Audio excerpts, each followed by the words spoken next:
fête magique, un instant unique. Il s'agit de rêve et apparemment les gens apprécient, donc ça fait plaisir. Pour les professionnels, les vendeurs de rêves, c'est aussi une période cruciale. Ça y est, j'ai tout regardé. Décontracte-toi. Jusqu'au 24, on lâche rien. Il y a beaucoup d'énergie qui est mise dans ce marché de Noël. Pour ne pas décevoir, ils devront être à la hauteur. C'est stressant, oui, c'est une grosse pression.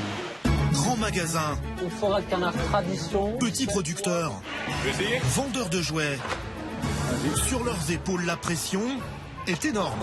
Ouais, bien. Là, il y a l'épée Damoclès au-dessus de moi. Car ces commerçants le savent. D'accord, c'est parfait. Je te remercie, Yann. C'est durant les fêtes qu'ils réalisent la moitié de leur chiffre d'affaires annuel. Je vous prépare la douloureuse. Alors du matin au soir, Donc ça fait 112,69 € s'il vous plaît. rien n'est laissé au hasard. Venez, vous savez. Bonne soirée. Regardez, il y a une petite tache là. Mais elle est juste insupportable. C'est juste le détail qui fait la qualité des vitrines. Objectif, attirer le plus de clients possible. Vous avez un joli bonnet. Hein. Et ils sont prêts à tout. Vous voulez goûter un peu de foie gras? Jacqueline, je peux avoir votre numéro de téléphone ou... Quitte parfois à en faire un peu trop. C'est celui-là. C'est un chien robot, pareil. À Noël, Vous voyez, 13 fonctions différentes. le roi, C'est pour une fille de quel âge? Non, c'est pour un garçon. c'est le vendeur. Après, c'est pareil. Bon, c'est vrai qu'il y a le petit manteau rose. À la limite, il suffit juste d'enlever le manteau si vous voulez. Alors, il donne tout. Et cela ne se passe pas toujours comme prévu. Le grand hôtel est à 120 € et là-bas 85. Donc si je l'achète, j'irai de l'autre côté. Certains sont prêts à jeter l'éponge. Ah, allez, c'est cadeau. Tandis que d'autres ne relâchent pas la pression. Bon, dernière ligne droite, c'est le dernier gros week-end. Hier, on fait du moins 30% sur la journée, ce qui est une grosse perte. On a accumulé que de la perte là, sur la semaine. Il faut qu'on fasse 50% du chiffre d'affaires sur deux jours. Bon alors Julie, comment tu trouves les macarons? Pendant un mois, nous avons suivi ces super vendeurs de Noël. Ça me saoule là. Bien. Tu vois. Tous les prioritaires, c'est ceux que j'ai entourés. D'accord? Ok. Le but, c'est 10 minutes pour tout sortir, il n'y a pas grand-chose. D'accord? Là, il faut aller vite. Plus ça sera mis en rayon rapidement, plus ça sera rapidement pris. Voici l'envers du décor. Alors regardez, il y a pas mal de monde. Ça tarde, ça regarde, ça papote. Quand on est dans ce temple de la consommation, c'est évidemment s'intéresser aux produits, les essayer et acheter.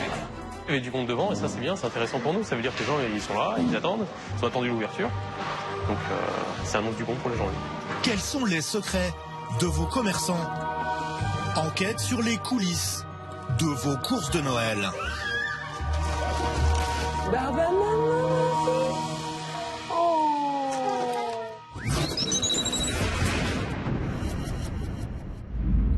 Bonsoir. Le mois de décembre est sans doute la période de l'année la plus stressante, en cause les achats de Noël. Faut-il s'y prendre longtemps à l'avance ou au contraire attendre la dernière minute? Comment faire plaisir sans trop se ruiner? Comment dénicher la bonne affaire, le cadeau rare? Vos enfants auront-ils au pied du sapin ce qu'ils ont vraiment commandé au Père Noël? Autant de questions préoccupantes pour les parents et grands-parents. Mais en coulisses, et on le voit rarement, c'est la même histoire qui se joue pour les vendeurs. Tension, journée à rallonge, nuit sans sommeil, les professionnels ne comptent pas leurs heures. Pour eux aussi, tout doit être parfait. La moindre fausse note, comme une rupture de stock, une vitrine mal agencée, et c'est la catastrophe en termes de chiffre d'affaires. Grands magasins, marché de Noël ou vendeurs de jouets, comment font-ils pour gérer sans encombre le grand rush de Noël? Un document d'Alexandrine Nicolas. Chaque année, à la même époque, Paris revêt son plus bel habit de lumière pour fêter Noël. Symbole de cette débauche de couleurs et de paillettes, les Galeries Lafayette à 2 pas de l'Opéra. Dans quelques minutes, la façade et les vitrines de ce magasin mythique vont s'illuminer. Avec pour cette inauguration une touche de glamour, incarnée cette fois-là par l'actrice Léa Seydoux. Accompagnée de l'acteur André Dussolier, c'est elle qui va avoir la lourde tâche de lancer les traditionnelles illuminations de Noël.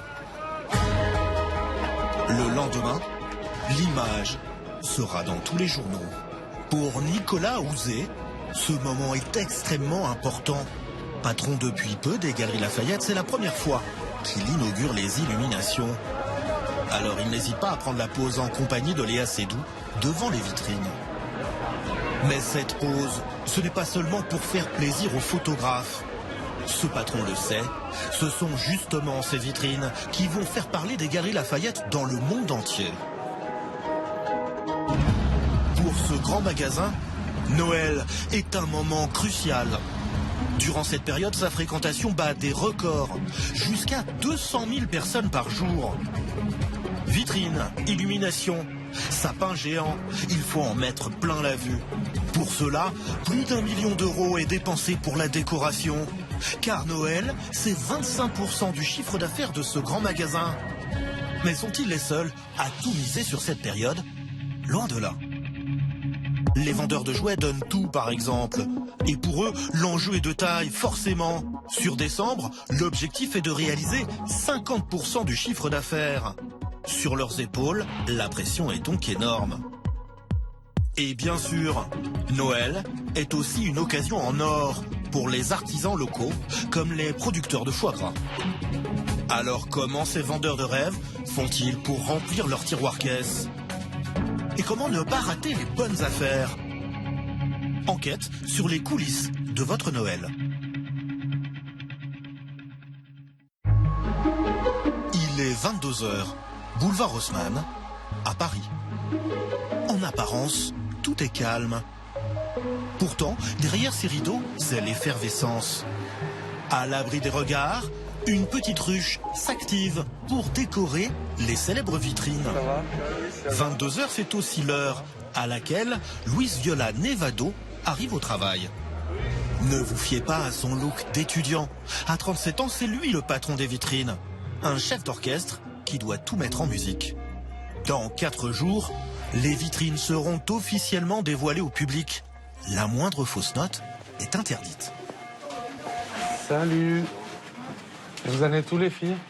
Et pour l'équipe, la pression est énorme.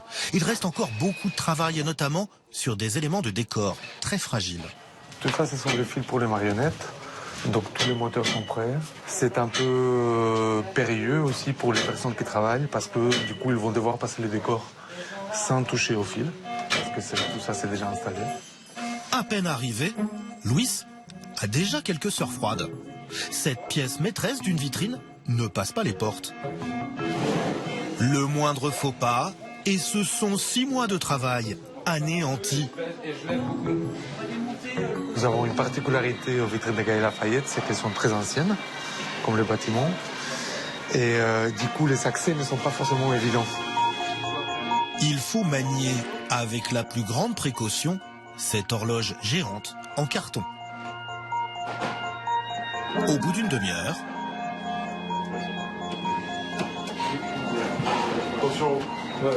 cette œuvre d'art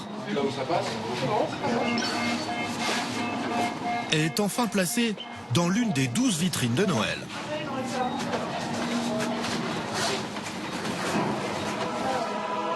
Chaque soir, pendant cette période, Luis s'empresse d'aller admirer ces fameuses vitrines qui, jusqu'au jour J, sont gardées secrètes.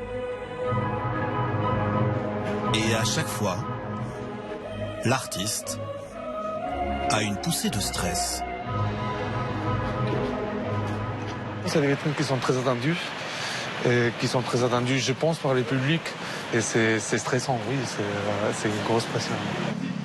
En un petit coup d'œil, il repère ce qui ne va pas. Là, par exemple, on a la définition à faire, on voit clairement la couverture qui est là, qui en fait, ça va être un manteau qui va couvrir tous les sols et qui va être recouvert de neige. Parce qu'évidemment, le sol, il n'est pas en bois tel qu'on le voit aujourd'hui, c'est de la neige. Et pour cette vitrine, il y a un autre problème de taille. Le mécanisme ne fonctionne pas comme prévu. Ces montres à gousset sont censées penduler. Donc en fait, ça balance un peu partout dans la vitrine. Et cela ne marche pas ce soir. Donc j'espère que ça va marcher le jour J. Cela fait 1 an que ce responsable de création travaille sur ces vitrines. Avec l'aide de menuisiers et d'électriciens, la magie commence enfin à opérer. C'était l'idée justement de raconter une histoire et de raconter l'histoire donc de Lily et son nounours Martin qui reçoivent une invitation chez Monsieur et Madame Lou. C'était l'idée d'avoir vraiment une histoire très familiale, très colorée, magique et pleine de surprises. Louis n'est pas le seul en coulisses à être sur le pont. Au pied du célèbre dôme des Galeries, voici un gigantesque sapin de 18 mètres de haut. C'est l'autre attraction de ce temple parisien de la consommation. Pour des questions pratiques, on a opté pour un sapin artificiel, monté de toutes pièces. Un montage plutôt compliqué qui commence par son sommet. Et pour Marie-Lise, le décorer est toujours délicat. Le sapin, en fait, il est tenu par un câble qui est tenu à la coupole de galerie. En fait, c'est le sapin qui monte au fur et à mesure et nous, on rajoute les étages, en fait. Pour réussir à le suspendre au-dessus du sol, une gigantesque toile d'araignée métallique d'une tonne. Donc là, en fait, on a différents cerceaux sur lesquels reposent les branches qui ensuite sont reposées sur un deuxième cerceau juste en dessous. On est dans les coulisses du grand sapin qui donne tellement de magie quand on le voit, donc c'est le secret qui tombe. Des fleurs géantes, 3 kilomètres de guirlandes lumineuses. L'idée, c'est d'en mettre plein la vue au client lorsqu'il pénétrera pour la première fois dans le magasin. Mais il y a encore du boulot. Et c'est ce qui inquiète Corinne Bouise, responsable en chef du sapin, car elle compte installer au pied de cet arbre un village d'automates. Alors tout doit être réglé au millimètre près. La problématique, c'est que toutes les branches, elles tombent pas en fait au hasard. Elles sont vraiment à des points précis. C'est-à-dire que cette branche ici, si elle venait à tomber là, on pourrait plus mettre cette maison là en fait.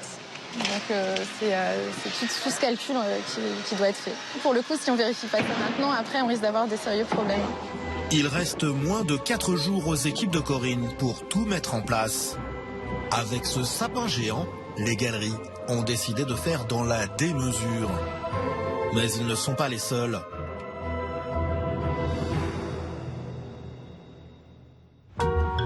Depuis une semaine, lorsqu'il arrive au travail, Yann est très pressé.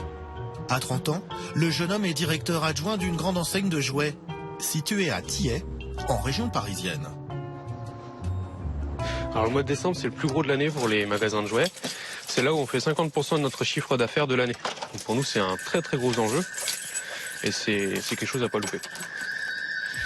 Alors, à peine assis à son bureau, il s'empresse de regarder le chiffre d'affaires de la semaine. Et ce matin, il n'a pas l'air content. On a pris du retard sur le début de semaine. Sur les 3 premiers jours, on a pris du retard. On s'est fait un petit positif le jeudi, un petit positif vendredi. Malheureusement, samedi et dimanche, enfin surtout samedi, en fait, c'est une de nos plus grosses journées et on a pris du retard aussi. Donc là, malheureusement, pour dimanche, on a tout le retard de la semaine à combler pour pouvoir faire notre objectif de la semaine. Pour rattraper son retard, Yann doit donc faire 30% de chiffre d'affaires en plus que ce qui était initialement prévu aujourd'hui. C'est un chiffre qui est normalement faisable. Normalement. Le seul problème, c'est que pendant la période de Noël, il perd son principal atout sur ses concurrents. Là, on est sur 3 week-ends où malheureusement pour nous, nos concurrents sont aussi ouverts, alors qu'habituellement on est les seuls ouverts le dimanche, donc ce qui nous permet de capter énormément de clientèle, alors que là, on est obligé de se la partager. Et, ça, c'est pas bon, quoi. On préfère avoir tout pour nous. Résultat, Yann va devoir mettre les bouchées doubles, car dans cette zone commerciale, la concurrence est féroce. C'est le moins qu'on puisse dire. À 300 mètres de son magasin King Jouet, la Grande Récré a ouvert un magasin. Et pire, à 400 mètres, Toys R Us, le leader mondial du jouet, est également présent. Alors, tous les matins, Yann met la pression à son équipe.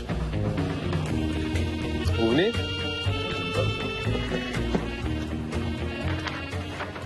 Bon, hier, on a eu une grosse journée. Malgré ça, on n'a pas fait le chiffre. Donc là, il va falloir rattraper tout le retard de la semaine. D'accord ? Donc, pour vraiment que vous soyez mobilisés. Dès que vous avez des clients qui sont attentifs, qui sont en train de regarder, vous y allez, vous foncez. Que vous transformiez le client, d'accord ? Pas un client qui sort sans un produit. Donc, je compte sur vous pour faire la semaine. 9h du matin, le magasin ouvre ses portes. Bonjour messieurs, dames. Allez-y, je vous en prie. Yann a l'air de bonne humeur. Ça annonce du bon, ça. Hein, ça annonce du bon, ça. Il y avait du monde devant et ça, c'est bien, c'est intéressant pour nous. Ça veut dire que les gens, ils sont là, ils attendent. Ils ont attendu l'ouverture. Donc, ça annonce du bon pour les gens. En quelques minutes, le magasin se remplit. Un rush auquel Yann est habitué. Il y a des paliers d'activité là sur la journée. On va avoir des pics. Ouais, c'est un peu pareil. Ouais. C'est un peu comme les coups-de-feu en restauration où vous avez pendant un certain laps de temps une grosse activité. Voilà, c'est pareil. Avant de travailler chez King Jouet, Yann a été cuisinier pendant 10 ans pour des grands chefs étoilés. Alors son magasin, il le gère un peu comme un restaurant. On est là pour gérer les attentes des clients. Donc que ça soit sur le fait de faire une belle assiette avec quelque chose de goûtu ou de les servir en leur trouvant le bon produit qui fera plaisir à l'enfant, c'est la même chose. Vous êtes là pour la satisfaction. Il dirige ses équipes comme une brigade en cuisine. Et parfois, il ne met pas forcément les formes. Tiens, Eva, s'il te plaît, fais attention aux piles, d'accord? Tu me prends bien les flyers pour les vieux jouets, d'accord? C'est important. Tiens, tu viens avec moi, direct. Il n'y a pas de mal. Tu vas aller me chercher en casquette. Tu vas m'en prendre en casquette, d'accord? Tiens, tu viens, s'il te plaît? Ouais. Petite demi-heure, là, pour mettre vite fait au propre, et puis après, client. Donc voilà, moi, mon but, c'est que le magasin soit toujours propre, toujours accueillant, que les rayons ils soient toujours pleins, parce que quand vous avez un effet de plein, c'est vendeur. Yann ne le sait pas encore, mais un incident qui s'est déroulé la veille va totalement bouleverser sa journée et même booster ses ventes. Un braquage a eu lieu hier après-midi en pleine course de Noël dans un magasin de jouets de la région parisienne. 3 hommes armés et cagoulés ont fait irruption et même frappé les employés avant de s'enfuir avec les 18 000 euros du coffre. Son concurrent direct est fermé pour la journée à la suite du braquage. Le malheur des uns fait le bonheur des autres. Très bonne nouvelle. Qui est juste à côté, la Belle Épine, il est fermé pour aujourd'hui. Donc normalement, on va récupérer des personnes. Donc là, ça fait déjà 2 clients qui sont passés en caisse et qui comptaient aller chez et qui viennent de passer ici. Donc la journée, là, ça commence pas mal. Si on récupère tout le monde, ça va être bien. C'est le cas de ce couple, Marjorie et Skander. Ils arrivent tout droit de chez son concurrent. Ils sont venus acheter un cadeau de Noël pour leur petite Kezia. Oui. On va voir s'il y a un bébé Kalinou. On l'a acheté pour un ami, pour sa fille, et ma fille elle adore, donc je voudrais lui trouver le même. Je cherche un bébé, je crois qu'il s'appelle Kalinou. Kalinou? On en a plus. Désolé. Bon, c'est pas grave. Merci beaucoup. Pour les jeunes parents, c'est le stress qui commence. À 1 an et demi, Kezia ne parle pas encore. Difficile pour eux de connaître ses goûts. Pour faire plaisir à leur fille, ils sont prêts à tout, à la recherche du cadeau idéal. Mais c'est loin d'être gagné. Est-ce que t'aimes bien ma fille? Oh, qu'est-ce que c'est? Tu veux celui-là, ma fille? Non? Ah, d'accord. Ouais. C'est dire que non. Elle sait dire que non alors. Mais des fois elle veut, hein, mais elle dit non. Parce qu'elle croit que c'est universel. Les jeunes parents tâtonnent. J'avais pas vu ça, c'est pas mal aussi, regarde. Petit château. Marjorie, est-ce que vous avez tendance à prendre des jeux que vous avez eus étant petite? Oui, des fois je me fais plaisir à moi, directement. Non mais ça elle est peut-être un peu petite. Et quand ils trouvent un cadeau qui leur plaît, ils tentent de la convaincre. Ma fille, tu veux ça? Oh, qu'est-ce que c'est? C'est les Lego. Tiens. Voilà. Ah, là, elle est gâtée. Ils étaient venus pour un seul jouet, bien précis, à 20 €. On va aller payer les cadeaux de ma fille, hein? Ah là là. On va payer les cadeaux de ma fille, on va à la caisse. Bon, on va à Allez. la caisse. Ce couple repart finalement le chariot plein de cadeaux pour un montant total de 100 €. Soit 20 € de moins que ce que dépense en moyenne une famille en jouets à Noël. Il est 10 h du matin et Yann est déjà appelé à la caisse pour un problème. Un client veut échanger un jouet, un grand classique, à Noël. C'est une voiture que j'ai demandé au conseiller hier soir. Ouais. Et je lui ai demandé une voiture qui va un peu partout. D'accord. Vous avez le ticket de caisse, monsieur? Oui. Elle a été ouverte? Vous l'avez essayé? Oui, on l'a ouvert, mais tout est scotché. Non, on n'a pas retiré la voiture de sa place. Non. Bah, vous l'avez essayé, non? Hein? Vous l'avez essayé? Celle-là, là? Oui. Oui, j'ai essayé la voiture. Donc elle a été ouverte. Sachez qu'on ne fait pas de reprise sur les produits ouverts, monsieur.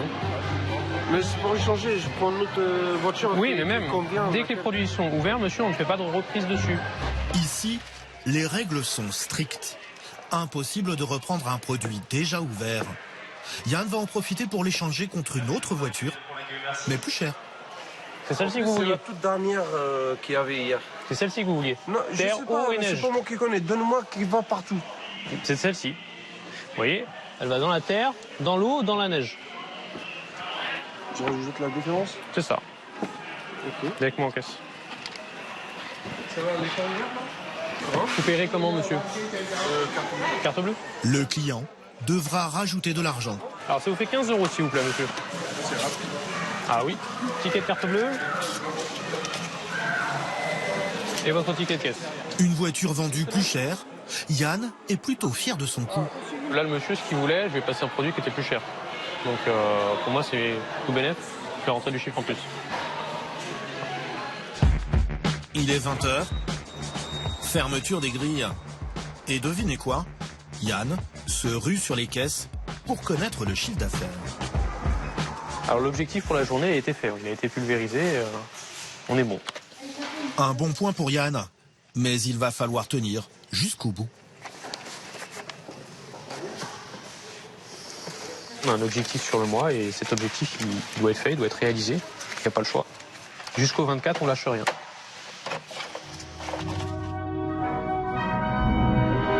Et en province, même objectif. Tous les vendeurs veulent tirer leur épingle du jeu à Noël. Nous sommes à Strasbourg, célèbre pour sa cathédrale et bien sûr pour son marché de Noël. 300 petits chalets, des spécialités alsaciennes, des décorations soignées. En un mois, plus de 2 millions de visiteurs vont venir faire leurs courses ici. Avec 250 millions de retombées économiques, c'est un énorme business pour la ville. Alors d'année en année, Strasbourg exploite le filon et étend au maximum son marché de Noël. Tout a commencé autour de la cathédrale. Aujourd'hui, les chalets s'étendent à travers toute la ville. Chaque place a désormais ses petites maisons en bois. Dernier lieu pris d'assaut, la place d'Austerlitz, située un peu à l'écart du centre historique. Et c'est sur cette place qu'atterrissent les petits producteurs locaux. Avant de s'installer, chacun a dû louer son emplacement 850 € le mois à la mairie de Strasbourg. Parmi ces jeunes commerçants, Michael, producteur de foie gras.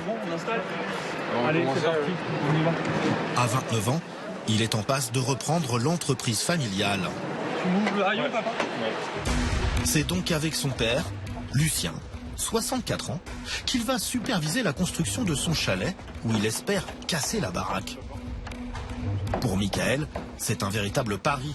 Et ce marché de Noël, c'est son idée. Mais il a fallu convaincre papa d'acheter le fameux chalet. Et un élément indispensable, la vitrine réfrigérée. Mais voilà, ce n'est pas donné. 13 000 €. Autant dire que le fiston a la pression. Oui, tout beau, tout neuf. Avec un beau comptoir. Ça devrait le faire. Et c'est parti pour un mois de marché de Noël, jusqu'au 31. 13 000 € investis dans une cabane en bois pour vendre du foie gras. Pendant un mois. Michael est-il vraiment à la hauteur? Lucien a des doutes. Il voulait impérativement le faire.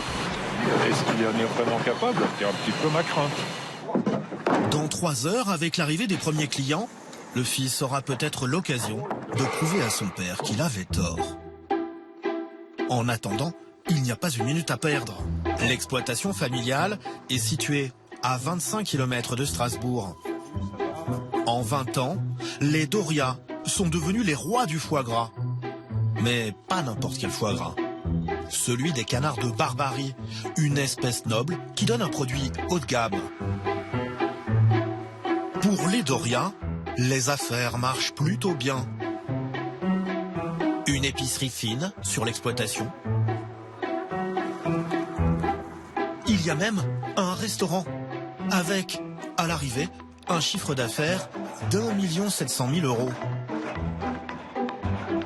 Michael a beau débuter, il est déjà à l'aise dans l'entreprise de ses parents.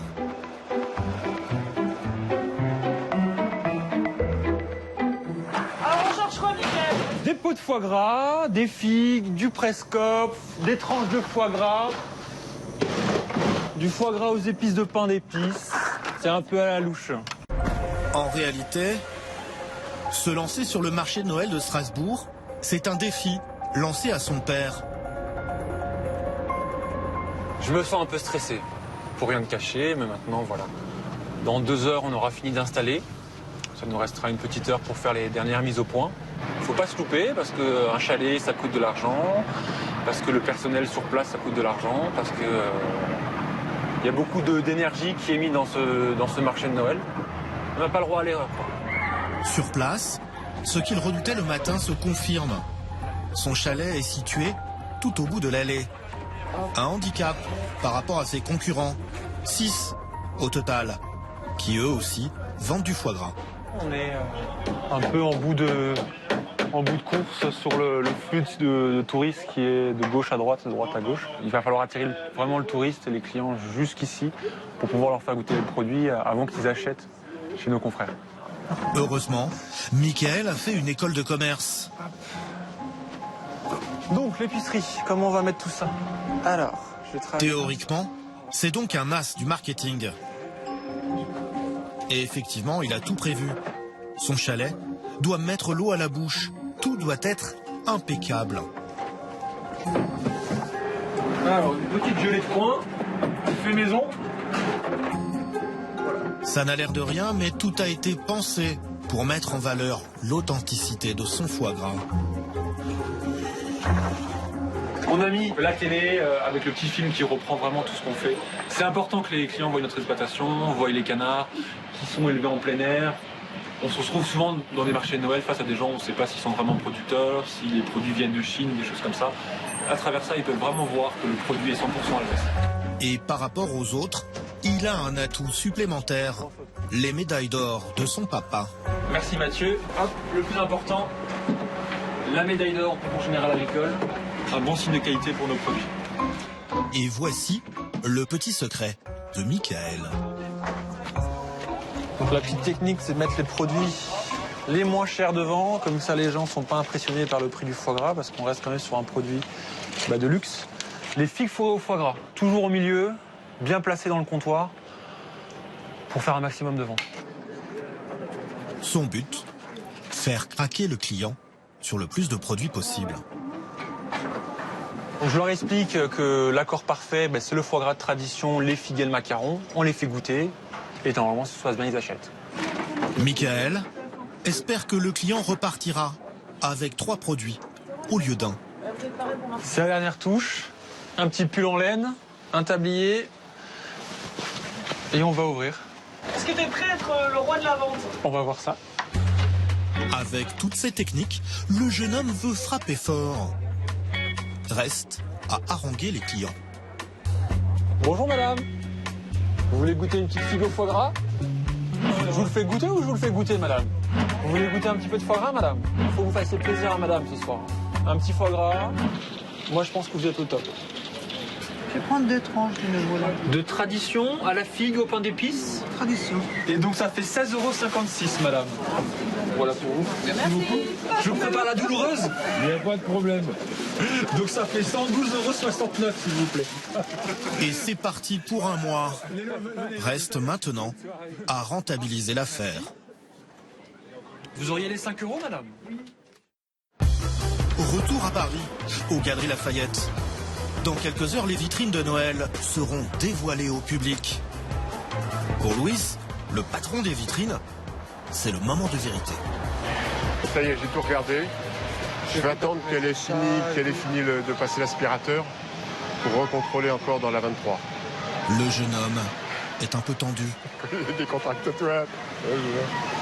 Pardon. Jean-Claude, le metteur en scène, est serein, lui. Depuis 40 ans, c'est le marionnettiste des galeries. À quelques minutes du lever de rideau, il souhaite quand même jeter un dernier coup d'œil au mécanisme. On ne sait jamais. Voilà, ça ce sont des toutes petites vitrines qui sont très exiguës. Alors donc je suis toujours vigilant pour savoir si les fils ne rentrent pas dans des éléments de décor, etc. Donc je viens toujours vérifier 2-3 fois avant la mise en route définitive. Et là, tout va bien? Et là, tout va bien, ouais, pas de souci. Tout le monde est sage, ça va. Au dernier moment, un petit grain de sable peut enrayer la machine et tout compromettre. Je vous emmène dans une autre. Même si chaque année la direction fait appel à ce magicien, Jean-Claude sait qu'il doit rivaliser d'imagination pour étonner les clients. Ce qui est important, c'est un petit peu d'humour dans la vitrine. Sa petite souris est magnifique. J'ai trouvé ce tutu tout à fait par hasard, et puis je lui ai essayé, il était 10 fois trop grand.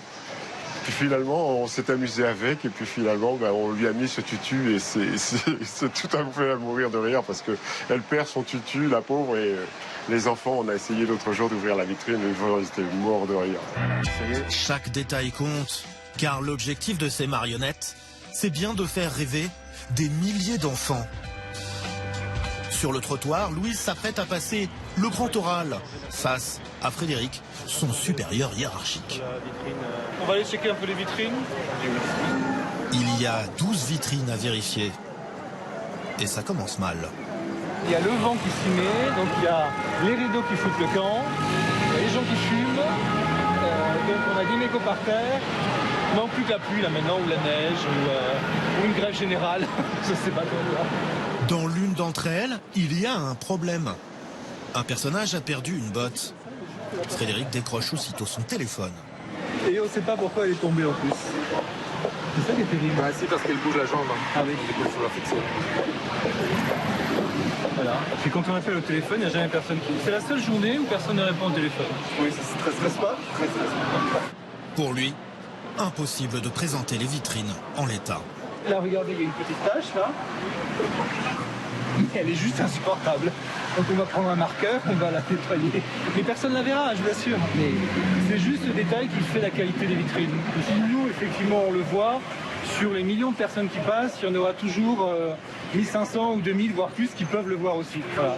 C'est un peu comme aussi une pièce de théâtre. Une fois que le lever de rideau, parce qu'on a un lever de rideau, il faut que derrière, bon, il n'y a pas d'acteurs, mais les acteurs, ce sont les petites marionnettes, les petites poupées. Et il faut qu'elles soient prêtes à jouer leur rôle pour Noël pendant 2 mois. 2 heures plus tard, miracle, les vitrines sont dévoilées au public, dont la fameuse horloge qui, souvenez-vous, ne passait pas les portes. Dans la foule, Louis est aux anges.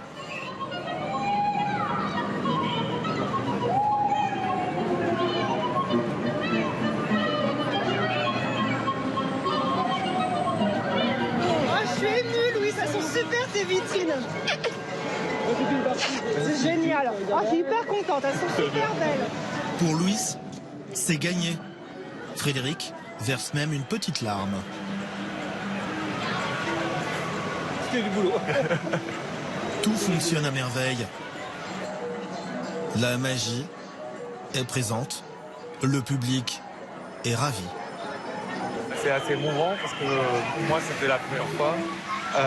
C'est Noël et il s'agit de toute autre chose, il s'agit de rêves et apparemment les gens apprécient, donc ça fait plaisir quand ça prend forme. Chaque année, 8 millions de visiteurs admirent ces vitrines. Mais elles ne sont pas seulement un élément de décor féerique. Pour les galeries, elles représentent un énorme enjeu commercial. Ça incite les parents à y aller, évidemment. Le petit ours est vendu à la boutique ado, 4e étage, Martin. Et la petite fille, elle est vendue aux jouets. Évidemment, ces vitrines sont là pour inciter le client à pousser les portes du magasin. Il faut chaque fois les appeler, il faut chaque fois qu'ils regardent, qu'ils s'attardent. Et bien évidemment, quand on est dans ce temple de la consommation, c'est évidemment s'intéresser aux produits, les essayer et acheter. Dépenser et encore dépenser. Et pas seulement au rez-de-chaussée. Alors regardez, il y a pas mal de monde. Ça tarde, ça regarde, ça papote. Pour l'instant, le cocktail, la recette est pas trop mauvaise. Et c'est là qu'intervient le fameux sapin géant et son village animé. C'est tout bête, mais pour mieux l'admirer, le client est obligé de monter aux étages. De là-haut, la vue est imprenable sur le sapin, mais aussi et surtout sur l'ensemble des produits du magasin. Pendant la période des fêtes, ce grand magasin réalise 25% de son chiffre d'affaires annuel. Et à l'approche du jour J, tout s'accélère.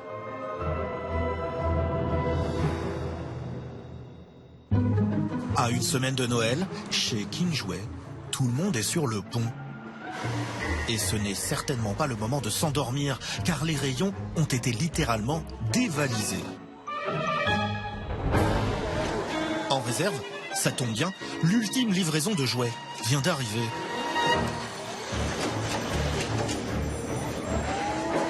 En période de Noël, j'ai habituellement 30 palettes par semaine envoyées par la centrale. À côté de ça, j'ai les palettes des fournisseurs directs, c'est-à-dire ceux qui ne passent pas par la centrale, tels que Playmobil, Lego, les livres, où là c'est directement envoyé dans notre magasin.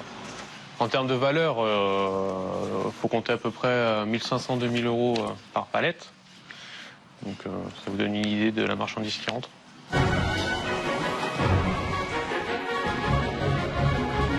Mais la journée commence mal. Certains jouets sont en effet absents des rayons. Il n'y a pas une minute à perdre. Donc tu viens de sortir les produits prioritaires de la livraison. Tous les prioritaires, c'est ceux que j'ai entourés. Michel, un des vendeurs, n'a pas le choix. Il n'a pas intérêt à traîner. Okay. Le but, c'est 10 minutes pour tout sortir, il n'y a pas grand-chose. D'accord ? Là, il faut aller vite. Plus ça sera mis en rayon rapidement, plus ça sera rapidement pris. 8 palettes à décharger, des dizaines de cartons à déballer et aucun moyen de savoir ce qu'il y a dedans. Il faut tout ouvrir. Ça c'est bien que je cherchais. Car il y a des articles à trouver absolument. Des tablettes tactiles qui font un malheur chez les petits. Tablette et caméra.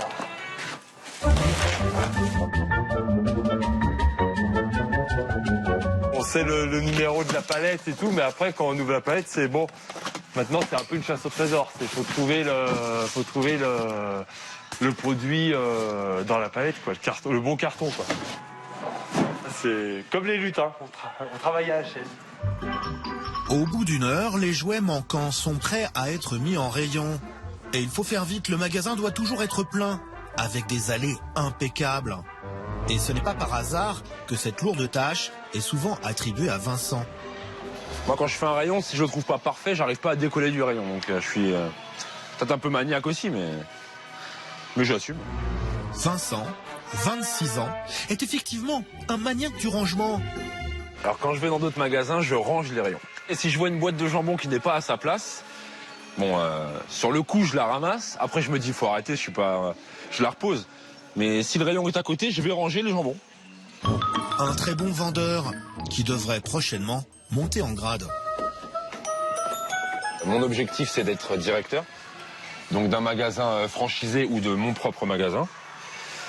Et donc, l'évolution, apparemment, se fait un peu attendre, mais ça ne saurait tarder. Tant que je reste motivé, logiquement, la roue tourne pour tout le monde. Car ce futur directeur adjoint a vite appris les ficelles du métier. Regardez bien ces boîtes de jouets au beau milieu de l'allée. Vincent ne les a pas mis là par hasard. C'est fait pour gêner tout simplement le client. Et en fait, le client avance, il est totalement gêné, donc il va regarder la pile, il va faire demi-tour, il va la contourner, mais il la regarde.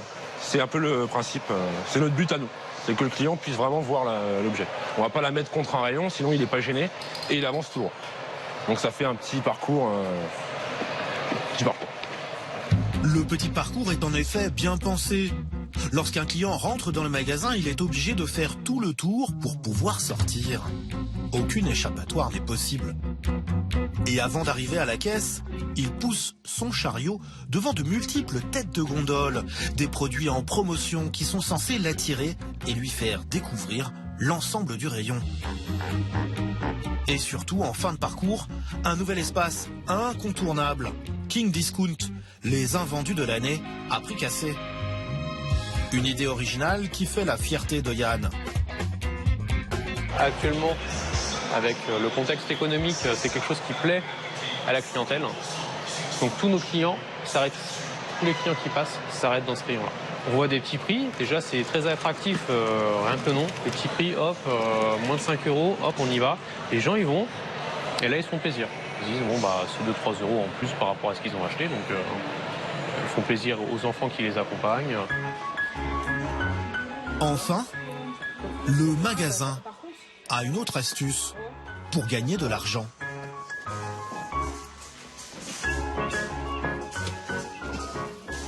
Merci. Oui. Couleur ou bois simple? Oui, suivez-moi, c'est par ici. Cette cliente cherche un jouet particulier, les Capla, un célèbre jeu de construction en bois. Alors j'ai Capla et j'ai une autre marque. Je sais pas si vous, c'est vraiment Capla qui vous intéresse? Ok. Parce que j'ai une autre marque qui est quasiment 2 fois moins chère quand même. Et c'est les mêmes bois, c'est la même taille de bois. Vincent lui propose naturellement le même article, mais moins cher, sous la marque qu'il distribue. Les gros barils. Donc là, vous avez 200 pièces à l'intérieur. Vous avez la même chose ici, mais pour 29,99. Donc madame cherchait du Capla. Enfin, elle a utilisé des Capla quand elle était petite. Du coup, elle se dit que le Capla, c'est bien. Je lui propose une autre marque un peu moins chère. Et c'est exactement la même chose. Donc c'est notre marque à nous. Autrement dit, ce magasin fait fabriquer une copie du fameux jeu et le vend moins cher. Mais la qualité est-elle au rendez-vous? Voilà pourquoi je vous le propose en général. Mais c'est exactement la même qualité de bois. Donc pourquoi pas lui proposer celui-là? Et puis madame est contente, elle paye moins cher. Mais tout cela, ce n'est pas seulement pour faire plaisir aux clients. En vendant des produits estampillés sous sa propre marque, l'enseigne réalise 2 fois plus de marge qu'en vendant l'original.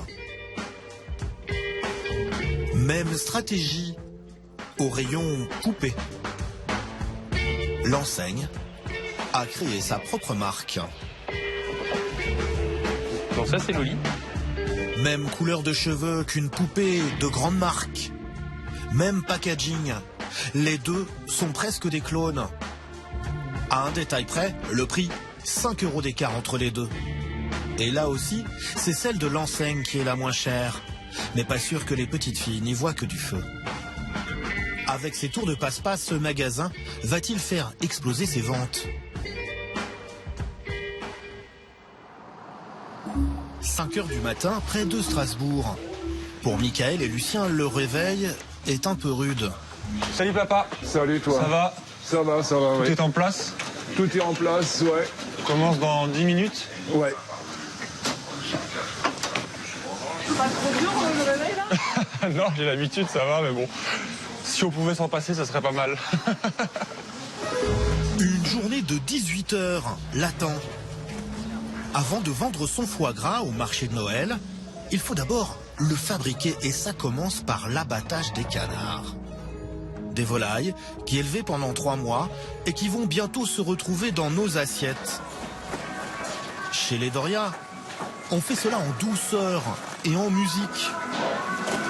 C'est pour les canards, pour les détendre.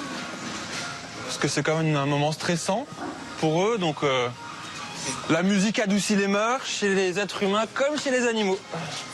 Durant les fêtes, la famille accélère la cadence.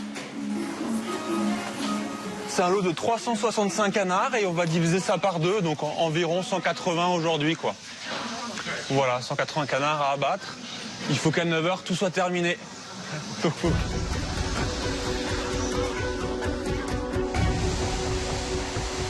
Pendant ce temps-là, le père les gave.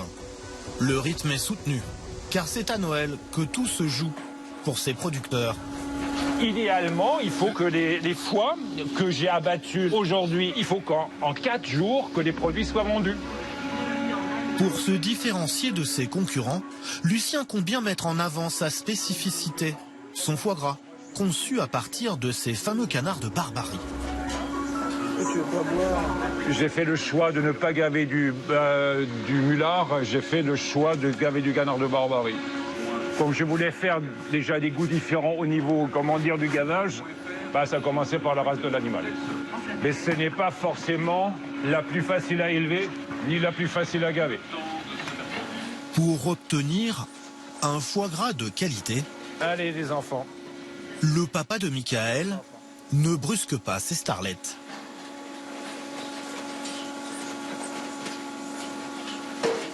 Quand on est alors en activité gavage, on remonte un petit peu l'intensité lumineuse parce qu'il faut qu'on voie les canards.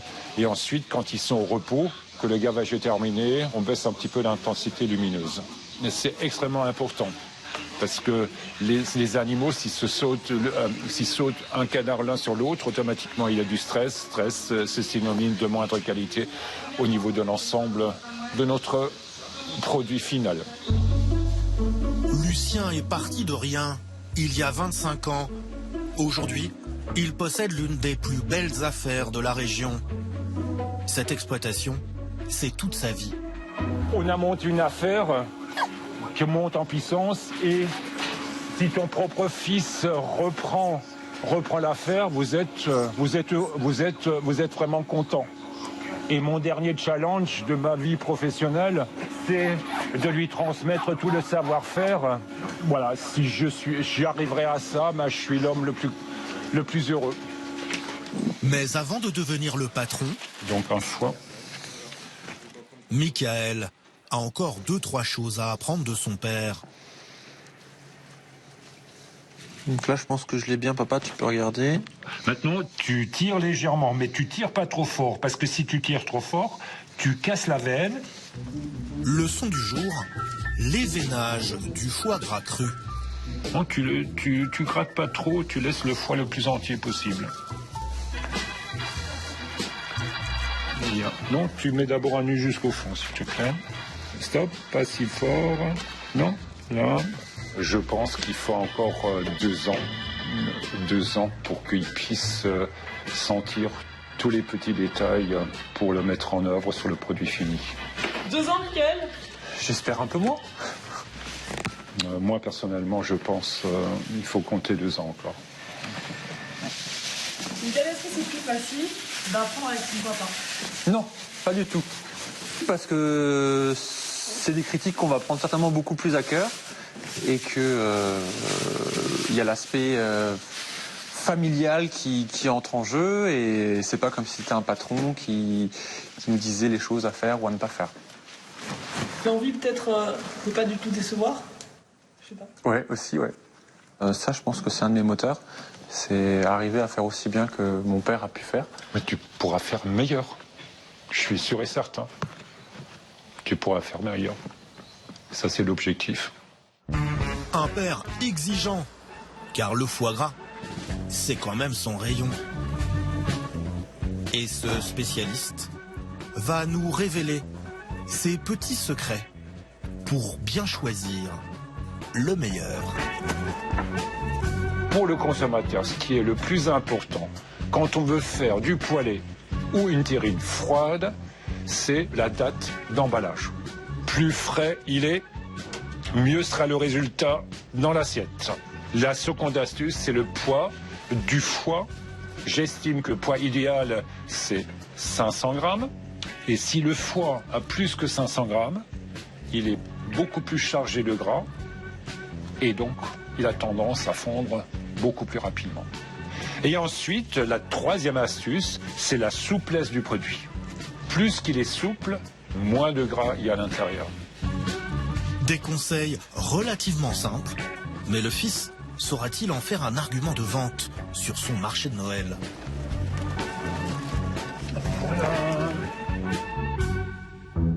« 7h du matin, en banlieue parisienne. Avant d'aller travailler, Eliane, la caissière de King Jouet, promène toujours son chien, histoire de prendre un bon bol d'air avant de travailler. Car dans 2 heures, elle n'aura pas un moment de répit. À 21 ans, elle enchaîne les petits boulots. Mais cette fois, elle espère bien être embauchée définitivement après Noël. Il est vrai qu'on a un peu la pression et on a peur, on a quand même un peu peur de se rater. Si j'arrive à passer le cap de Noël, c'est surtout une fierté pour moi. Eliane va devoir s'accrocher. Ce dernier week-end d'avant Noël, c'est le moment le plus chargé de l'année. Et pour ne rien arranger, le patron Yann est une fois de plus de mauvaise humeur. S'il vous plaît. Bon, dernière ligne droite, c'est le dernier gros week-end. Hier, on fait du moins 30% sur la journée, ce qui est une grosse perte. On accumule que de la perte là, sur la semaine. Il faut qu'on fasse 50% du chiffre d'affaires sur deux jours. Les chiffres de la semaine ne sont pas bons. Alors pour redresser la barre, Yann compte sur sa caissière. Son rôle ? Faire consommer toujours plus. Et pour ça, elle va utiliser une arme secrète. De simples piles. Alors, on est à 57,98 actuellement, c'est moitié de prix sur les packs de piles. Donc profitez-en, ça sert toujours dans une maison. Avec ça, elle peut faire grimper la note d'au moins 10 € par client. Profitez actuellement pour moitié de prix sur nos packs de piles, monsieur. Et pour les vendre, Eliane ne manque pas d'imagination. Donc ça sert toujours, hein. Du Papa Noël n'y pense jamais. C'est les piles de votre télécommande de la télé, donc ça va vous servir et ça sert aussi pour plein de petits appareils. Elles sont bonnes jusqu'en 2023, elles sont toutes chaudes, elles sortent de l'usine. Alors, nous sommes à 209,98 €. Profitez actuellement que moitié prix sur les packs de piles. Ça sert toujours à la maison, donc profitez-en avec les enfants. Eliane se débrouille comme un chef. Au lieu de 14,97, les 12 piles, je vous les fais à 8,99 et les 20 piles, au lieu de 24,95, je vous les fais à 12,99 et c'est du monsieur. Hein. Ils sont bonnes jusqu'en 2023. C'est marqué juste sur le côté là. Et toujours avec le sourire. Ça sert toujours d'ici 2023. Vous serez content d'en avoir un autre. Voilà, je fais aussi les toutes petites si vous voulez. Non. D'accord. Donc on a un 222,97 en carte bleue. Je vous laisse insérer votre carte. Si elle insiste, ce n'est pas par hasard, évidemment. On a un objectif normalement tous les jours, on ne doit pas être en dessous.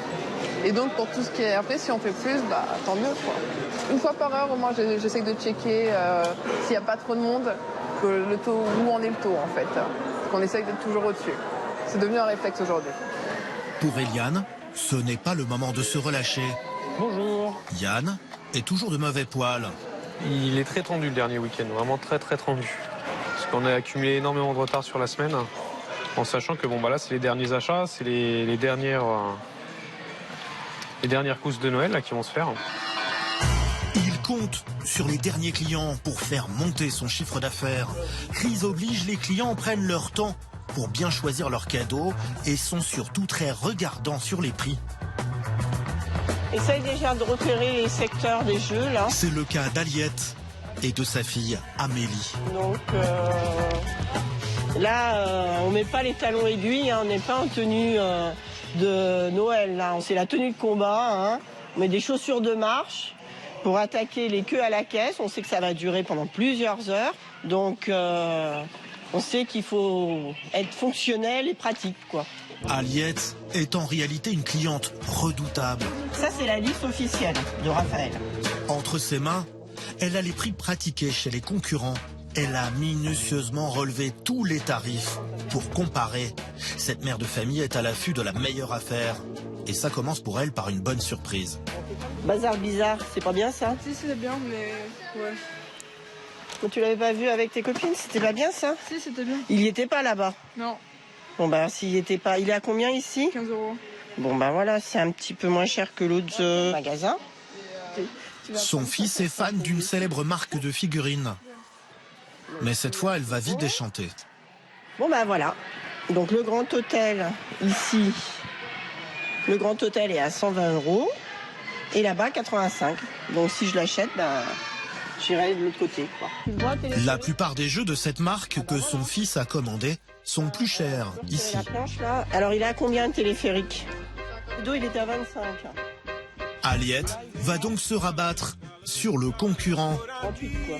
À chaque fois j'ai 10 € sur 5 produits, ça me fait déjà 50 €. Donc vu qu'il a 10 ans, on est dans des prix à chaque fois de plus en plus élevés. Là c'est voilà, on peut plus lui acheter des jeux pour faire des bulles de savon par exemple. Donc forcément ça, l'écart est énorme, quoi. Bon bah là on a fait le tour, on va à la caisse maintenant. Au final, elle ne dépensera que 44 €. Mais s'y prendre à la dernière minute est souvent risqué. Bon bah joyeuse fête de fin d'année. Au revoir. Car à quelques jours de Noël, certains jouets sont introuvables. Ce papa va en faire la cruelle expérience. Il cherche une fée, mais pas n'importe laquelle. Donc ça, c'est une rupture complète. C'est un stress continu pour trouver le cadeau qu'ils ont décidé d'avoir. Et quand on ne trouve pas, justement, jusqu'au dernier moment, c'est savoir si on va le trouver. Voilà ce que ce père recherche désespérément. Une fée volante que les enfants s'arrachent. Vendue 35 € dans le commerce, elle est aujourd'hui introuvable en magasin. Certains petits malins ont flairé la bonne affaire et en ont fait un véritable business sur Internet. Ils en ont acheté des stocks entiers, bien avant, et les revendent à prix d'or, jusqu'à 200 € à quelques jours de Noël, soit 6 fois plus que le prix initial. Alors pour éviter ce genre de déconvenus, mieux vaut s'y prendre longtemps à l'avance. Ce qui au passage vous permettra de faire des économies. Début décembre, cette célèbre poupée par exemple est en promotion et coûte 34,99 € contre 41,99 € la veille de Noël. 7 € de plus. Et oui, mesdames et messieurs, King Jouet booste votre Noël avec l'animation Nerf. Profitez-en, n'hésitez pas. Au rayon sport de votre magasin, venez essayer le Nerf Retaliator. Retour avec Vincent, le maniaque du rangement. Ce pistolet Nerf, n'hésitez pas, messieurs, dames, c'est Noël. Même s'il n'a pas l'air convaincu par ce qu'il dit, Vincent espère bien remonter le chiffre d'affaires avec ce genre d'animation.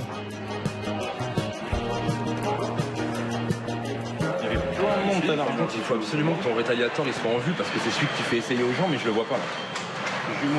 T'en as 3 boîtes là, mets-les au moins droite et face au client. Vincent veut booster les ventes de ce fusil high-tech. Logiquement, on peut penser que les ventes peuvent être boostées d'au moins 15 à 20%, je pense, sans exagérer. Ne serait-ce que du fait que les enfants aient le pistolet à la main, en général, ils veulent pas le lâcher. Donc ça peut nous aider, nous, à vendre plus. Tu peux essayer? Vas-y. Ouais, bien. Ouais. Maman, je veux celui-là. Et ça marche. Ce petit garçon va prendre le plus gros de la gamme, qui coûte 64 €. Avec la bénédiction de sa maman. Mais attention, il est Votre attention s'il vous plaît, nous informons notre aimable clientèle que le magasin ferme ses portes dans quelques minutes. Nous vous prions de terminer vos achats et de vous diriger vers les caisses de sortie. Merci à vous et bonne soirée. C'est la fin de ce dernier week-end marathon. On attend le chiffre, savoir si on a fait le chiffre, mais en général ça se voit sur la tête du patron. Là, non, il n'est pas content. Enfin, il est content, mais sans être content. Donc là, on n'a pas fait le chiffre, je pense pas.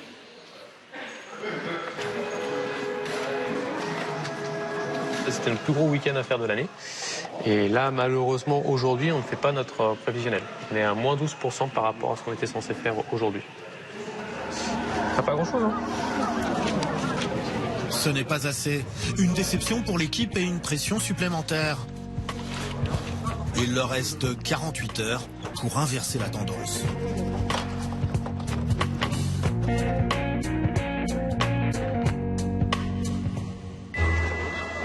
Sur le marché de Noël à Strasbourg, en revanche, il y en a un qui a le sourire. C'est Michael, le vendeur de foie gras. Et voilà, madame. Donc, foie gras de canard tradition, sel, poivre, cuisson 68 degrés. Le jeune homme est comme un poisson dans l'eau. D'ailleurs, à quelques jours de Noël, il a déjà vendu pour 25 000 € de foie gras. Mieux que prévu. Et après, si vous voulez le manger plus tard, il y a des semi-conserves qui se gardent jusqu'au mois d'avril. Puis, frais, voilà ce qu'il met en avant comme tous les vendeurs de ce marché de Noël. Mais existe-t-il des fraudeurs? Pour le savoir, il y a une brigade spécialisée. Je te gagne. Simon et Frédéric sont inspecteurs de l'hygiène. Dans leur viseur, des chalets bien précis. Bonjour monsieur, on est du service d'hygiène de Strasbourg, on vient faire un petit contrôle de votre établissement. Gaufres, tartines, choucroute. Ils vont contrôler toutes les gourmandises du marché Noël, des spécialités qui attirent les touristes. Ici, les commerçants ne sont présents qu'un mois par an. Alors forcément, certains pourraient être tentés de ne pas respecter les règles d'hygiène. Et la première chose que Frédéric et Simon traquent, Ce sont les DLC, les dates limites de consommation. Ça, c'est des pommes de terre. Très bien. Alors, on a du positif ici à 3,5. Des saucisses à 3,5. DLC bonne. Il vérifie aussi la température de conservation des produits. Alors là, par contre, on va le baisser un petit peu. Ouais, ils sont à 6 degrés. Ouais. Ils sont parfois obligés de rappeler les règles d'hygiène élémentaires. Okay. La poubelle, je vous en ai parlé? Non. La poubelle, il faut qu'elle soit couverte. En fait, vous devez avoir normalement ce qu'on appelle une poubelle à commande non manuelle. Ouais, vulgairement, c'est ça. Ici, vous voyez, parce que... Ouais, c'est clairement, ouais. Vous ferez une petite remarque par rapport à ça, ouais.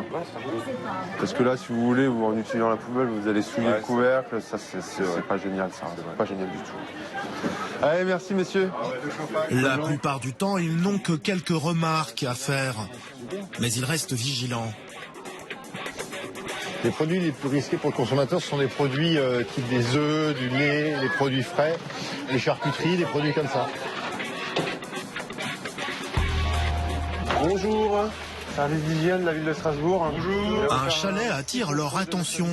Ici, les aliments ne sont pas bien protégés. Elles sont dans le frigo, couvertes avec de la laine tous les soirs. Ce sont ces vitrines arrondies qui ne sont pas assez hautes. Les clients pourraient contaminer les aliments. Alors en fait, si vous voulez, la hauteur des vitres et ici la proximité des clients fait que en période d'affluence, on ne sait pas ce qui se passe. Lorsque Simon annonce au patron du chalet qu'il va devoir faire les transformations, celui-ci le prend mal. Bon, nous, on vous fera un petit rappel réglementaire par rapport à la protection des produits. Les gens qui ont l'habitude ne prennent pas les autres alimentaires. Non, mais en fait, vous protégez votre produit quand vous avez de la clientèle. Pour un marché, vous ne faites pas dans des magasins. Ah si, parce que là, vous faites des trucs qui ne viennent pas de vous. Quand vous les transférez. Il n'y a pas de rapport. Monsieur, votre établissement quand même. J'aimerais bien ouvrir mon établissement maintenant.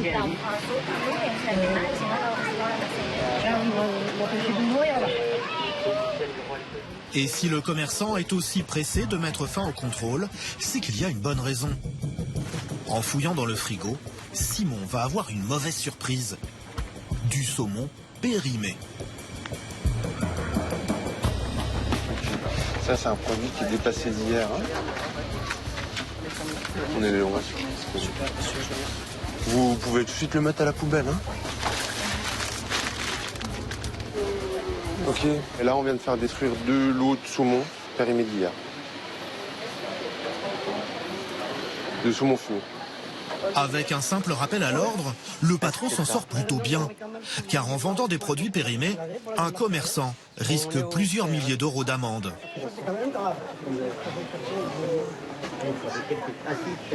Si c'est des choses importantes, graves, avec un risque important pour la santé du public, il y a obligatoirement une verbalisation et ça peut même aller jusqu'à une fermeture de l'établissement. Ces gendarmes de nos assiettes ont reçu l'ordre de ne rien laisser passer. Il en va de la réputation de ce marché de Noël, célèbre dans le monde entier. Chaque année, la ville de Strasbourg enregistre 3 fois plus de demandes qu'il n'y a de place. Et l'homme qui délivre le précieux sésame est plutôt pointilleux. Robert Herman est membre du comité de sélection du marché de Noël. Cette année, les règles sont sévères. Certains produits pas assez alsaciens ont carrément été bannis des étals. Nous avons souhaité qu'il n'y ait plus de churros parce que ça correspond parfaitement à un produit de fête foraine et pas un produit de Noël. Et dans la symbolique, c'est important. Donc on a souhaité supprimer ce produit-là et qu'on préfère avoir des odeurs de cannelle, des odeurs de vin chaud, de pommes d'amour, plutôt que d'avoir des odeurs de grillade et d'avoir des aspects olfactifs totalement décalés par rapport à ce qu'on peut attendre d'un marché de Noël. La ville fait la promotion d'un marché traditionnel, authentique, terroir. Mais problème, seulement 20% des stands vendent des produits artisanaux. Alors certains chalets sont dans le collimateur de Robert Herman, comme par exemple ces vendeurs de photophores fabriqués à l'étranger. Nous allons donc l'année prochaine rectifier cet aspect-là en demandant aux commerçants de proposer d'autres produits. Concrètement, si l'an prochain ces commerçants refusent de vendre autre chose que ces photophores, ils devront déguerpir. Et même en ce qui concerne les affiches, Robert Herrmann ne plaisante pas. Si on prend une affiche comme celle-ci, il y a quelques années, on voyait sur le marché énormément d'affiches fluo très flashy. L'affiche fluo, c'est d'abord l'affiche de fête foraine, c'est d'abord l'affiche de solde ou de solderie. Et là, on est sur le marché de Noël, donc on a exigé qu'il y ait un retraitement de l'ensemble des affiches sur le marché de Noël, de telle sorte qu'on puisse effectivement avoir un critère de qualité, y compris dans l'affichage. Il ne va pas relâcher la pression, c'est une question de réputation. Avec son marché vieux de 444 ans, Strasbourg tient absolument à conserver son titre de capitale de Noël.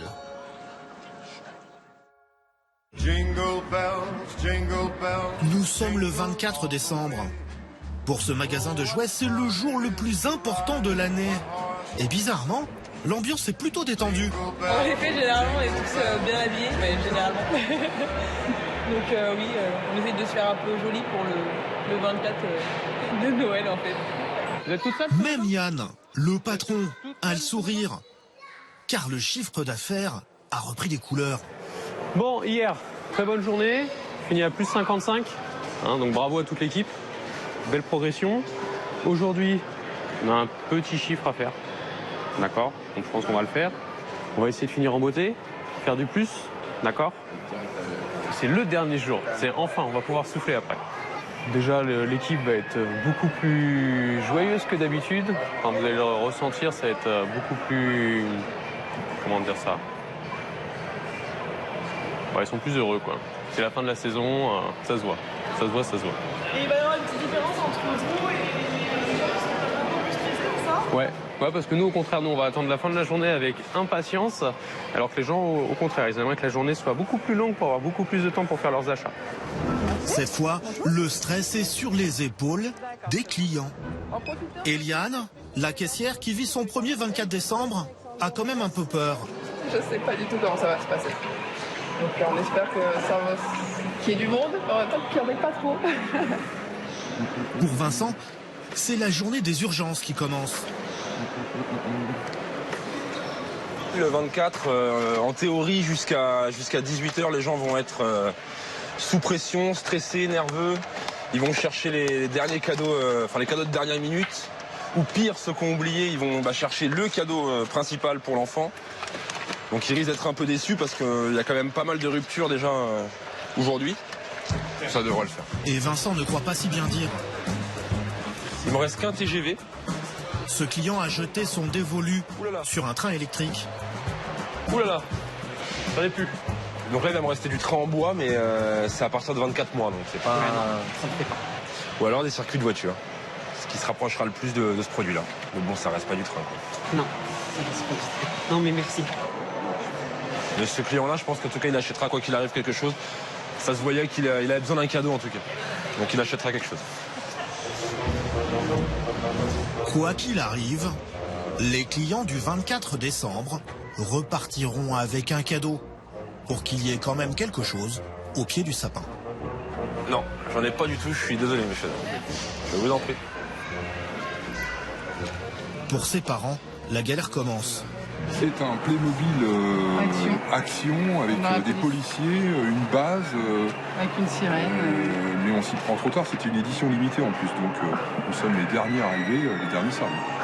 Et vous allez choisir autre chose? Comment ça va se passer? Oui, on va prendre autre chose parce qu'on n'a pas le choix. Noël c'est ce soir et qu'il faut bien jouer le jeu des cadeaux de Noël. Donc oui, on va prendre autre chose qui va correspondre à peu près à ses désirs. On va aller ailleurs. Et voilà. Il est 16h et dans le magasin, c'est le rush. Face à tout ce monde, Yann, lui, ne perd pas le nord. Le but là sur la fin de l'année, c'est d'essayer, étant donné qu'on a des produits en rupture, c'est d'essayer de leur placer des produits qu'on a en magasin, qu'on a en stock, pour faire du chiffre. Tout simplement. Donc ça va être là que le travail de vendeur va être important. Il va falloir convaincre les gens de prendre autre chose. Michel pour la caisse 3, merci. Michel, il arrive. En bon élève, Michel va appliquer ce conseil à la lettre. Pardon, le chien Texta?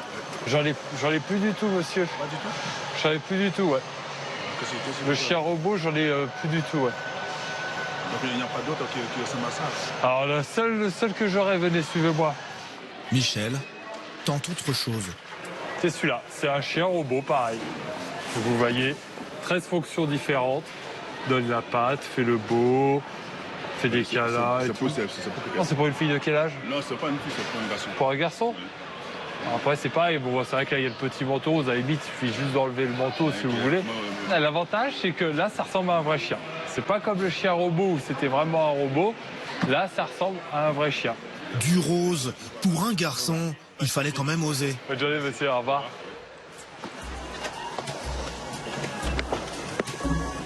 Jamais à court d'idées, Yann a même une combine pour vendre les jouets qui ne trouvent pas preneur. Là, c'est un produit qui marche pas très bien cette année, ça. Par contre, s'il est bien mis en avant, s'il est visible, il est possible que j'ai des ventes supplémentaires dessus. Alors que j'ai pas eu beaucoup de sorties pour le moment. En faisant croire que ce sont des produits stars, il espère que dans la précipitation, les clients se jetteront dessus. Étant donné que j'ai plus de produits, les gens vont se rabattre sur ce que j'ai. Cette fois, Vincent est au petit soin avec ce couple qui tient absolument à repartir avec ce jeu de magie pour leur fille. Je pense qu'il est complet. Je pense que c'est juste un enfant qui s'est appuyé dessus. Voilà, oui, mais je préfère ne pas avoir une boîte. Je comprends. Juste le faire faire en caisse. Le problème, ces deux boîtes sont en très mauvais état. Et ce sont les deux dernières. Bah, venez avec moi vu que je vais en caisse de toute façon. Alors Vincent improvise et va redonner un peu d'éclat à l'une des boîtes. C'est un technicien du Père Noël. Voilà, je suis un des petits lutins. Un lutin caché. Ouais, allez-y, tenez ici.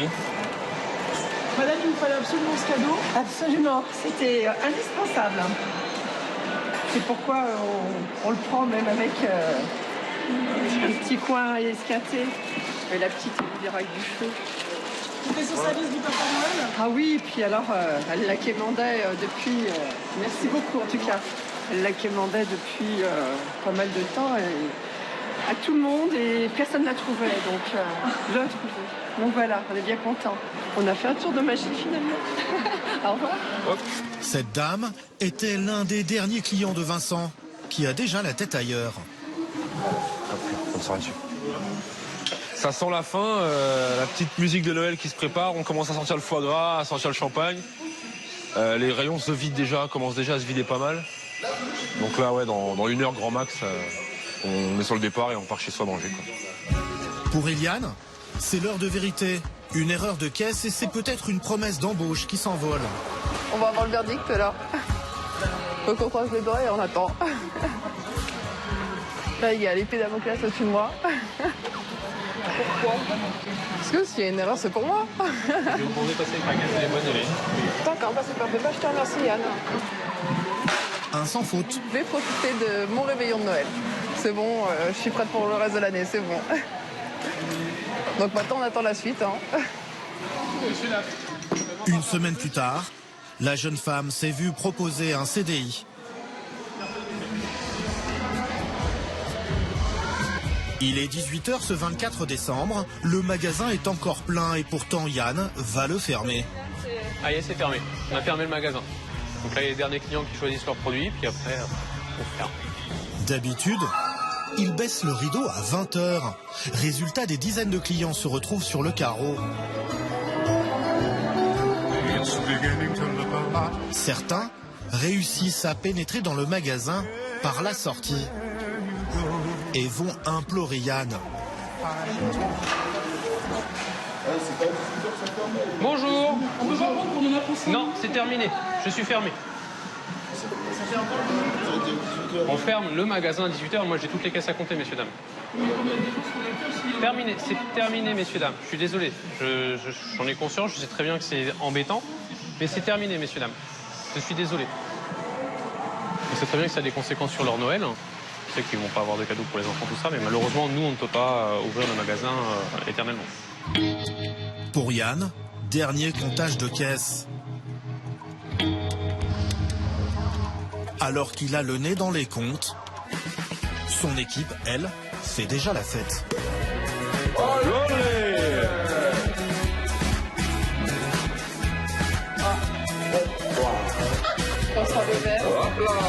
Dans les yeux. Pour Michael, tout s'est bien passé. Il vous fallait autre chose? Vous vouliez goûter un petit peu de foie gras?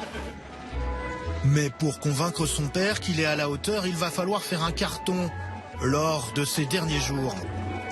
Donc nature, hein, on est toujours d'accord. Vous n'avez pas changé d'avis. Devant son chalet, les clients se bousculent.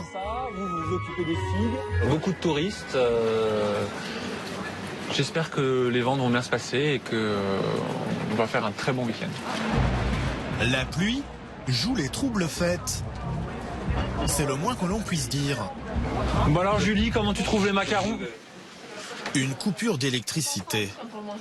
Michael est dépité. Je vais le voir, je sais pas. Non, mais Mathieu, fais la vente, on n'a que ça d'important aujourd'hui. Alors Michael, qu'est-ce qui se passe? Bah, ça a sauté. C'est dû à quoi?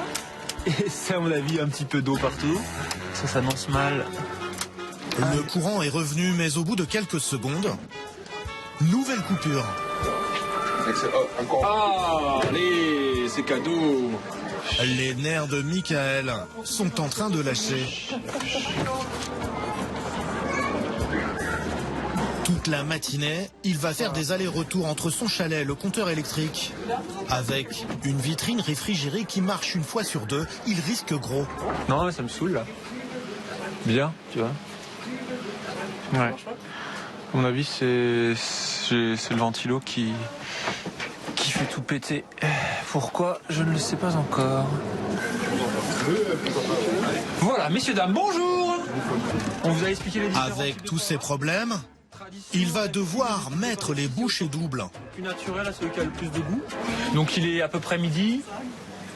Le monde commence à arriver. On va commencer à coller les clients vraiment contre le chalet pour attirer le monde, commencer les dégustations, servir l'apéritif. Ça se passe comment? C'est le sourire? C'est le sourire, c'est la bonne ambiance, c'est le concours de bonnets et tout ça.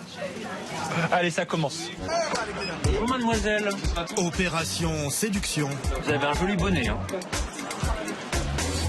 Vous voulez goûter un peu de foie gras?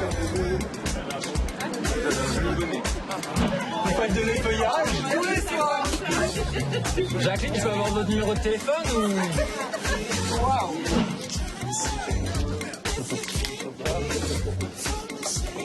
Vous avez envie de vous laisser tenter par un peu de foie gras, monsieur? Non, par contre, on a plus faim. Vous avez plus faim?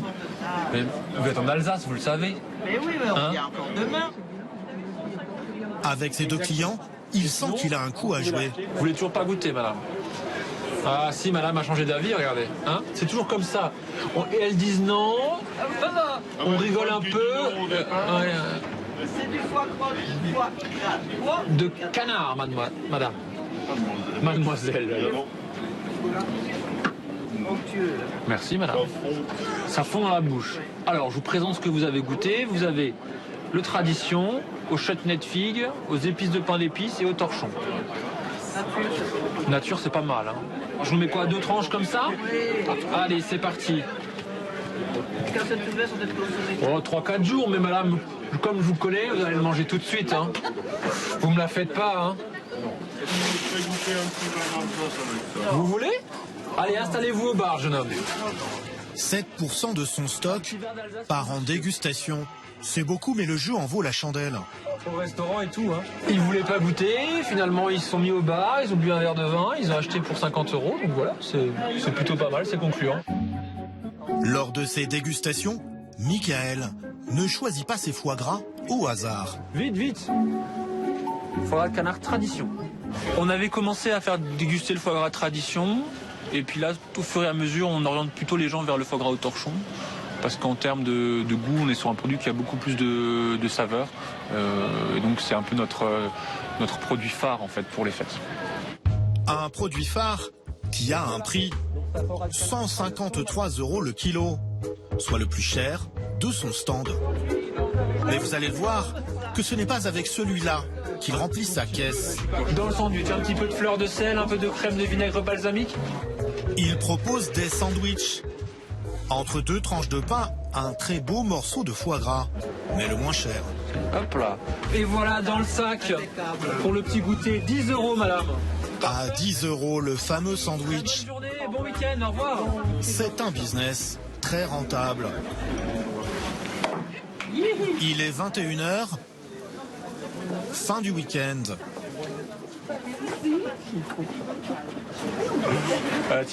Une fois les derniers clients partis, ces vendeurs de foie gras débouchent une bouteille de champagne, un verre de l'amitié entre vendeurs. Bon les gars, ça a été aujourd'hui? Chacun cherche à savoir ce qu'a fait l'autre. On a cassé la baraque aujourd'hui. Toi, oui. Mais personne ne dévoilera son chiffre d'affaires. Tout à fait. C'est une bonne entente entre producteurs. Le soir, oui. Quand les clients sont partis, ça va mieux. Non, là, il y a une très belle ambiance. Michael semble avoir gagné son pari. Là, on a amorti le chalet et on aura un bilan positif à la fin du mois. Avec ça, il espère enfin être adoubé par son père. Ah, il est petite fille. Tu peux en mettre 30, hein. J'espère que mon père va être fier de moi, mais bon. On a déjà fait un point à mi-parcours, il est quand même content des chiffres, donc ça va être pas mal. Contre toute attente, le jeune homme vient de réaliser un chiffre d'affaires de 68 000 € sur ce marché de Noël, alors qu'il espérait péniblement franchir la barre des 50 000. Michael semble donc armé pour devenir le patron de l'entreprise familiale. 25 décembre au matin, en banlieue parisienne. Scander, souvenez-vous, le papa de Kezia, 1 an et demi, joue le Père Noël. Bon, là, il y a les petites qui sont un peu bientôt se réveiller. Il y a Camille qui reste avec nous, ma petite cousine. On fait pas trop de bruit parce qu'il faut qu'on fasse des cadeaux pour qu'elle croie que c'est le Père Noël. Au pied du sapin, une montagne de cadeaux. Kezia, Camille, vite, le Père Noël, il est venu. Camille, leur petite nièce, a tenu à être là pour le premier Noël de Kezia. Oh, les cadeaux. Oh là là là là, ça a qui tous ces cadeaux. Vite, ma fille, vite. Allez, vite, on ouvre les cadeaux. Vite, ouvre les cadeaux. Les jeunes parents sont presque plus excités que leur fille. Regarde, c'est la voiture de Barbapapa. C'est quoi, ma fille? C'est le château de la princesse de Lego. Barba maman, ma fille. Vite, fais un bisou à maman, vite. Oh. Père Noël a bien choisi ses cadeaux. Tu as été sage, donc elle mérite. Mais c'est son premier Noël, vrai Noël. À Noël, c'est un grand classique. Il faut monter les jouets. Et dans cette famille, ce n'est pas gagné. Alors j'ai une requête à formuler au Père Noël. Il pourrait pas nous donner des cadeaux qui sont déjà montés? Hein? Une fois sur deux, on les casse, les cadeaux. Donc finalement, on va les racheter. Le chiffre peut surprendre, mais en France, en moyenne, un enfant reçoit à Noël l'équivalent de 150 € de cadeaux. Ce 90 minutes enquête est maintenant terminé. Merci de nous avoir suivis et à très bientôt sur TMC.